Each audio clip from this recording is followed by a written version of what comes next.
shining bright lotus.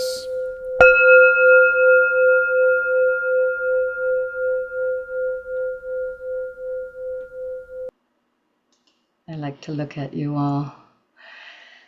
Okay, so in this Shining Bright Lotus Fall program, we've been working through the chapters of The Heart of Zen, written by Kogen Keith Martin Smith, in conversation with Junpo. So yeah, today we talk about the conditioned you, the conditioned self, jealousy. Yeah, this is a big one. So first of all, conditioning. Let's talk a little bit about conditioning. What is it, basically? And conditioning is learning. Very simple. Conditioning is learning that happens because of experiences that we have environmentally, relationally, or even intrapsychically, things we say to ourselves, things that happen from within our own body mind. And this conditioning goes back further than we can even imagine. The earliest life forms start and condition to the environment. And so we'll look a little bit more at that aspect of it a little bit later.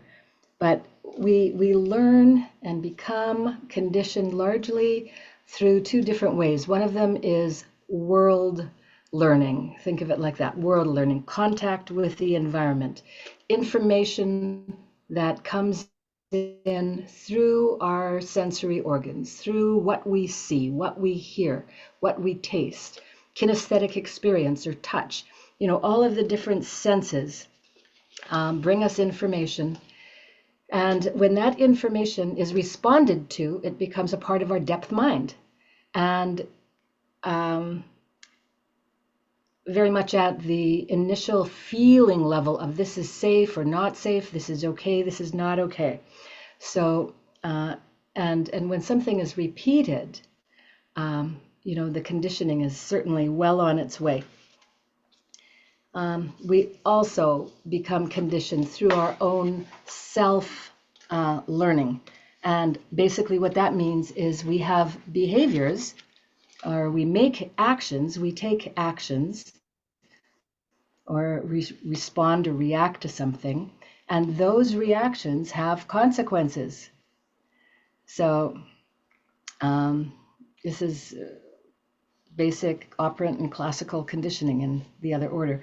So this is how our habits in vertebrate creatures like ourselves, specifically humans, are actually set or conditioned. Spontaneous actions can become habitual, right? So even though something might be newly sort of emergent in response, it can become a regular occurrence. So these habits are reinforced when situations repeat, or we continue to represent events in our own mind, constructing a particular narrative or a belief. So those are the mental habits. We also have emotional habits, and of course, you know, physical habits. And our instinctive habits are deeply, deeply conditioned. So some of you might be asking, what does this have to do with me? Exactly.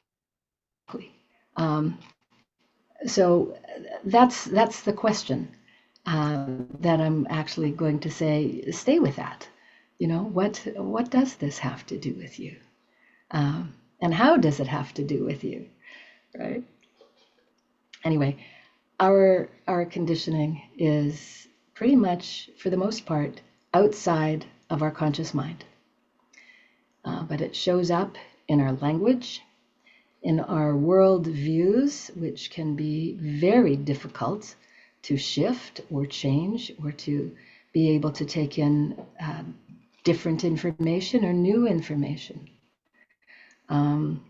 So that, of course, includes our beliefs and our relationship with ourselves and others and our behavior overall in the larger world around us. So again, let's just think about how much our conditioning is not conscious,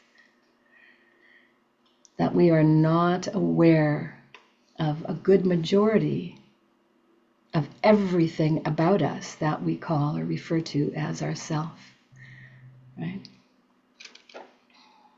Okay, so that's the conditioning part. Now what we want to do is understand jealousy, and we can't really talk about jealousy without also talking about envy. They are two different things, and at the same time, they move very closely with each other. Sometimes it's very difficult to tell them apart. So the simple way of saying it is that jealousy takes place when you're concerned, when you're worried or afraid that somebody is trying to take something that you have, or that someone will get something that belongs to you. But the simplest is when you're concerned that someone is going to try to take what belongs to you. Whereas envy is where you want something that belongs to somebody else. And there's a lot to be said about that, and we will say it as we go along. So, everybody talks about jealousy and envy in different ways, depending on who you're talking to, what tradition, what belief system. But basically, I see jealousy as an expression of a very deep fear. And so again, definitions. What is fear? How do we know that we are afraid even? A threat stimulus, such as a sight of anything that could be threatening, anything, a big dog, a predator, a mental image, a thought, right, triggers a fear response in a very deep part of the brain, in the limbic system, called the amygdala, which is our sort of first line of memory. It's nonverbal, it's completely nonverbal, but it is emotional. It is very emotional. And a fear response starts there. So it doesn't even have a story behind it yet, right? That's how deep it goes. And that activates different areas in our brain and our whole nervous system that prepare us to either run or to fight or to freeze, not move a muscle, or to try to make it all work somehow, fawning, trying to either make peace or make something work. Anyway, so there's a whole lot of hormones, chemicals being pumped into our system with a fear response. And so, as I said, I see jealousy as being in its depth a fear response. And there's a lot of questions that come up for people. And one of them is jealousy innate? Is it innate? Is it inborn in some way? We're talking about conditioning, and I'm asking, is this actually inborn? And how far back does this conditioning, if it's conditioned, actually go? Is it part of our species? Is it part of an organism being alive and having to respond to different kinds of stimuli, right? So is it conditioned by our evolutionary construction? Or is it just simply conditioned within our lifetime based on our experiences and how we interpret our experiences and the reactions that follow whatever it is that's taking place in our world, right? So I don't see it as one or the other. I see it actually as both, of course. And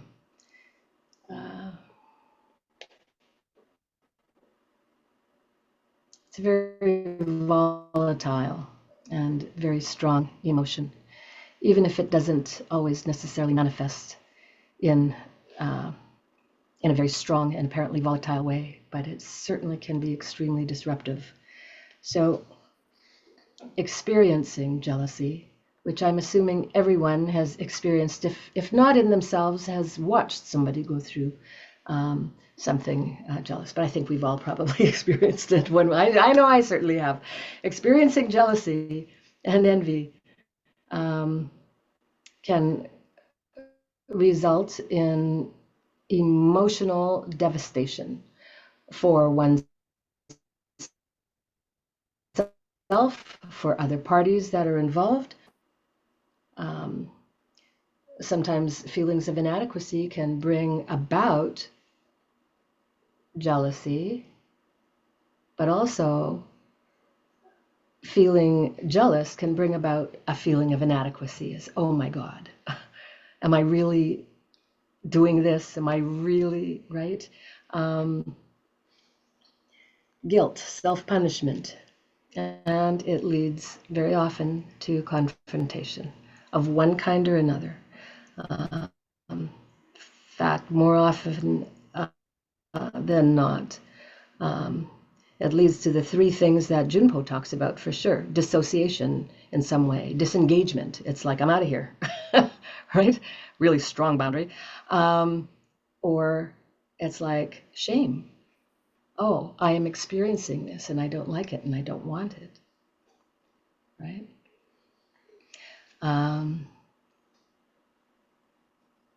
And anger. And that can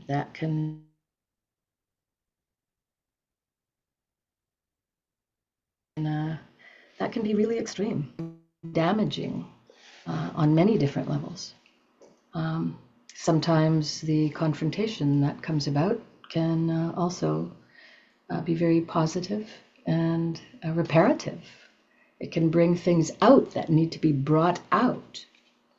So, for the most part, jealousy is always considered not okay because it goes so deep in our nature and it can often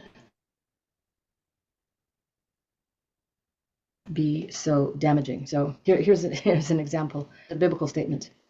For where envy and self-seeking exist, confusion and every evil thing there are, jealousy leads to bitterness, to hate, which leads to rivalries, lead to violence, leads to murder. So that's what we're all afraid of, because it does happen. You know, that's pretty extreme. So another one, where do wars and fights come from among you? Do they not come from your desires for pleasure that war in your members? Not a beautiful portrayal of our humanity at all. So, you know, it's often referred to as kind of like this murderous hate. And I don't know. I don't think it, for the most part, for most of us, it doesn't have to be that extreme. Sometimes just this little arising that comes up that's uncomfortable, you know, and just brings us to experience something or another that we're quite usually familiar with. Like I said, it could be inadequacy. It could be, oh, I don't have enough value to this person. You know, there can be all kinds of words that each of us can come up with that this kind of experience, once arising, stimulates in us. So, so that's jealousy, being afraid that someone will try to take what is yours, or you believe is yours, or et cetera, et cetera. Whereas envy, as I said, what did I say? That you want something, that we might want something that belongs to another. So that could be anything from possession, financial assets, social recognition, awards, accomplishments, all kinds of things. Status, knowledge, education, the list goes on and on. So,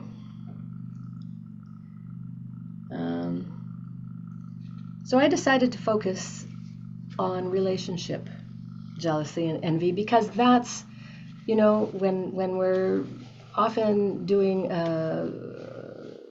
dokusan or talking to a therapist, it often has to do with relationship. Everything has to do with relationship. Everything, pretty much.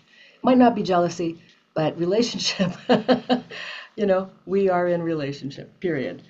So I'm going to give attention to relational jealousy and envy because it's so prevalent in our life and experience. And it, as I said, occurs in relationship. We can become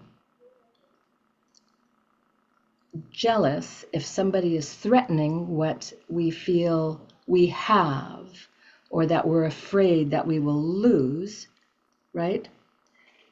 When we're experiencing envy, we want what we don't have. We want what we don't have. So I'll use myself with personal examples, some of them true, some of them maybe not. So I can say, I envy the banter and sparkle my husband and another person might share. I want that. I want what somebody else has, right? So that's envy, right? So again, jealousy is when the person fears losing the relationship that they already have, or has already lost an important relationship with another person, to an other, right? To an other. So, you with me so far? Okay, good. Yeah, there's a lot here, and so I'm kind of moving right along here. So we'll talk about two kinds of jealousy right now. The first one is suspicious jealousy, and jealousy feeds on suspicion. It can be smoldering under the surface, but it can turn into fury. And jealousy actually often ends when we pass from uncertainty to certainty. Isn't that interesting? When we pass from uncertainty to certainty, from suspicion to certainty. So that's suspicious jealousy. And then there's, if I say this properly, fait accompli jealousy is completely free from suspicion. You know the status of the relationship. You know they're already almost gone, right? Or you see? And there's that interesting difference in terms of the kind of tension that produces in an individual, and then what that calls forward from all of our conditioning, our experiencing with every other relationship somebody might have had. We bring it forward with transferences and projections, right? And then, as I said, the fait accompli is when there is certainty. And then there's a whole other set of feelings and emotions that will often come forward there. So this is where the jealousy and envy kind of play together. Jealousy moves toward envy, wanting what the other has, or not wanting them to have it. So, for example, my ex-partner is extremely happy and having so much fun in the new relationship, right? So the envy is, I don't want them to have so much fun, right? Or I wish I had that much fun, or whatever it is that comes forward for people, right? Okay, so now we go back to the body. And this is evolution differences between a male and a female. I'm working on two sexes here, okay? And I hope that's all right with everybody. Um, Evolutionary psychology suggests that males have evolved defenses against their resources, their hard work, their energy, their time being taken up supporting genetic material or children, right, that are not sired by them or not chosen by them intentionally, right? So evolutionarily speaking, jealousy defends paternity. That can get complicated, but that's the short story. So therefore, it's said, I don't know for sure whether it's true. I think it's hard for me to know. Men tend to be particularly possessive of a woman's sexuality and her having other partners for that reason. Whereas women, it's said, are concerned about emotional relationships that a man might have, because emotional intimacy can lend to physical intimacy that could result in a child or competition for resources. That her child, for example, or even herself, will suffer the neglect of time, affection, support, everything else. So this is the evolutionary kind of view. So this conditioning comes through, and again, some of it's questionable. Everybody argues a different side of this. It's highly biased. Everything I read, I see. I even think of things that I think aren't biased. I eventually find a strong bias in there somewhere. So I mean, I have no idea, but so I'll say conditioning comes in largely through societal norms and accepted moral values, what you've grown up with. To start off with, what you understand as being how it is, right? Also through ground rules in relationship. Every relationship usually establishes itself one way or another. You know, oh yeah, I really like to have one partner, but I like my freedom, right? There are a number of different ways that we qualify what we are looking for in our relationships, right? Based on, what we want. And now this even gets more complicated because power comes into it.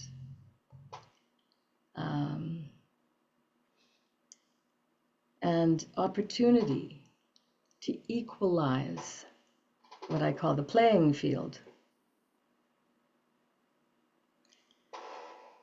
Boy, so the level of significance and the amount of dependency, oh my God, is that 5 minutes left? Really? No, I'm going to have to be talking longer than that. Okay, thank you. Anyway, where was I? Right, the level of significance that a person holds in one's life determines often the degree of fear, the degree of jealousy, and the degree of envy.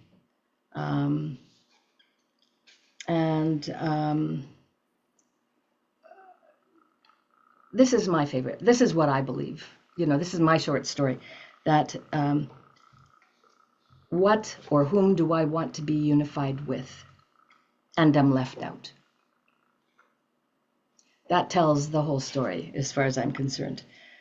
What or whom threatens the unity that one has or is trying to protect. So. Okay, so some of you will be more or less interested in this part. In one study, I went through a number of studies, it was found that regardless of the various instruments or ways of testing, and people used in the studies, regardless of the target person, whether it was a partner, a friend, a male, or a female, that they found that jealousy is a trait, an actual trait. That means jealousy can be a distinguishing quality or an essential part of a particular individual person, which could also mean that there is a genetic component. So that tells us that the conditioning goes really, really deeply, that it's actually, in our material, right? As well as our social context and our culture and what we have been grown up in, and our experiences that we're very conscious of, that have conditioned us very deeply. So another study shows that fidelity, that the greater the fidelity asked for, elevates the degree of jealousy that somebody experiences, because there's a lot at stake. And here's the thing. If one partner, I think this is why women were really happy to get out into the working world in some respects, or in various, if one partner is to not take up opportunities that can come with more intimate connections, they don't want a partner enjoying the opportunity that they have sacrificed for the relationship. And that is a major subject, and that has to do a lot with, like I said, dependency, power, all kinds of issues. So yeah, this is not a little subject. This is not something to, just brush by. Oh, she's jealous. It's like, what is going on here? Envy, as I said, is closely entwined. So what time do we have? Yeah, there's time. Envy is closely entwined. It arises when a person lacks what another has and desires it, or wishes that the other didn't have it. Now, envy has a lot to do with social comparison. Much of our self-concept, like it or not, comes with how people have treated us, how people have told us, conditioned us to believe that we are this or we are that. A lot of people have grown up hearing the same sentence over and over. And it's not always kind. So there are comparisons that are often made. And that's where envy comes in.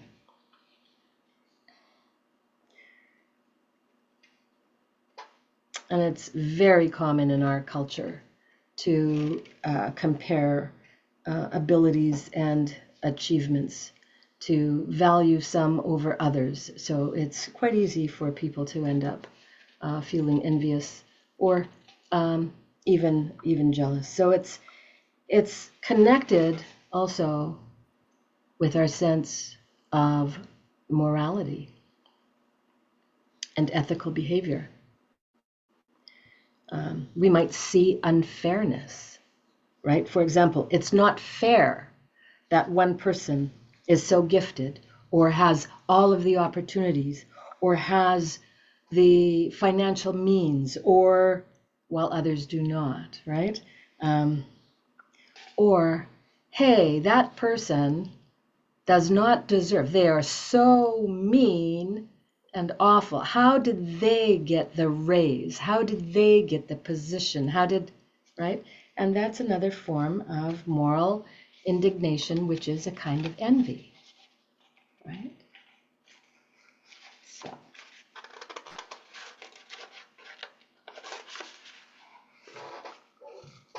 anyway.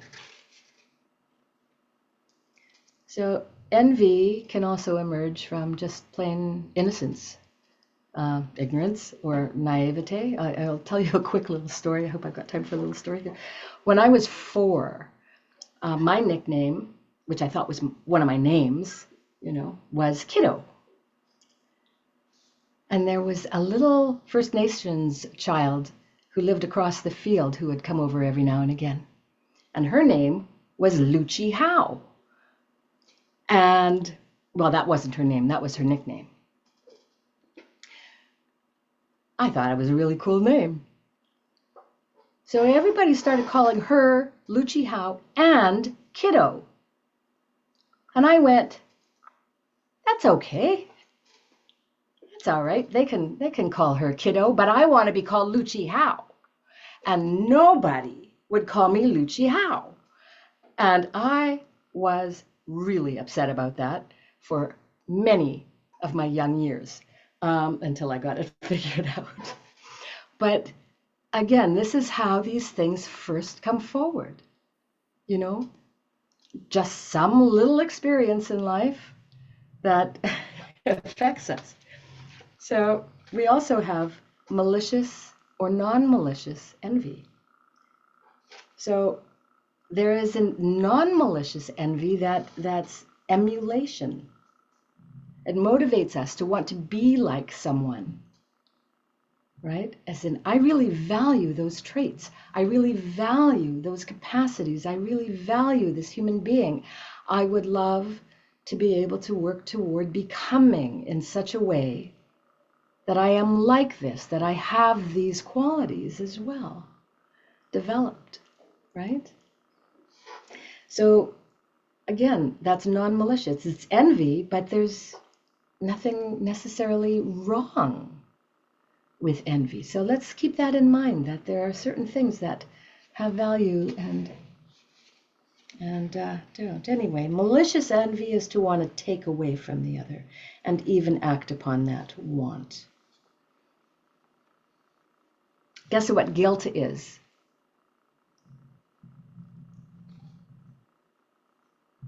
Guilt about ill will. That's called enlightened malicious envy. Okay, anyway. So both jealousy and envy basically have social functions. They are actually not pathological, and they can protect our relationships, marriage and family stability, and other valued relationships within certain boundaries, within a certain range, prior to destructive range. It's a sign that a boundary, for example, if we're experiencing jealousy or envy, there might be a sign that a boundary is at risk. An agreement that we have made with an other is at risk of being violated. And so the way to look at it is that there might be something amiss in the relationship, not in one of the partners. So in the book, Heart of Zen, Keith Martin Smith points to the mind as being subject to conditioning, and that conditioning is the basis for subsequent emotional reactions and states. And Junpo goes on to say, part of our human subjectivity comes from physical, psychological, and cultural conditioning that operates below the surface of our conscious egos. And our egos, our egoic beliefs are that we should have more control than we actually have. So that's what we've been talking about. And we are human. We're genetically, chemically, hormonally predisposed towards self-protection, survival, attachment, intimacy, having children, and jealousy is our emotional response to perceived threat. And we have to look at, is this on a continuum between what could be healthy and what is becoming not healthy and damaging? Yeah. So there's a lot more I can say about this, but I'm going to close by just saying the Brahma Viharas, sympathetic joy. That's the one that deals with jealousy and envy. Sympathetic joy. Okay. Yeah, I guess I should probably stop there.